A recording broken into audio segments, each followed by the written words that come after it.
Hello বন্ধুরা, আপনারা কেমন আছেন? আমি ভালোই আছি। তো আজকের রেসিপি মিক্সড ফ্রাইড রাইস। তো প্রথমে ভাতটা করে নেব, তারপরে কড়াইতে সাদা তেল দিয়ে গাজর, বিনস, ক্যাপসিকাম ভেজে নিলাম।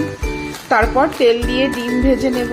তারপর চিংড়ি মাছে নুন, গোলমরিচ, রসুন দিয়ে তো মিশিয়ে ভেজে নেব। তারপরে মাংসটাও নুন, গোলমরিচ, সোয়া সস, রসুন কুচি নিয়ে হালকা আঁচে ভেজে নিতে হবে। তারপর সাদা তেল দিয়ে ওর মধ্যে পেঁয়াজ কুচি, রসুন কুচি, আদা কুচি, কাঁচা লঙ্কা কুচি তো হালকা করে ভেজে নিতে হবে। তারপর এর মধ্যে আগে থেকে ভেজে রাখা সবজি, ডিম ও মাংস দিয়ে আরও কিছুক্ষণ ভেজে নিতে হবে।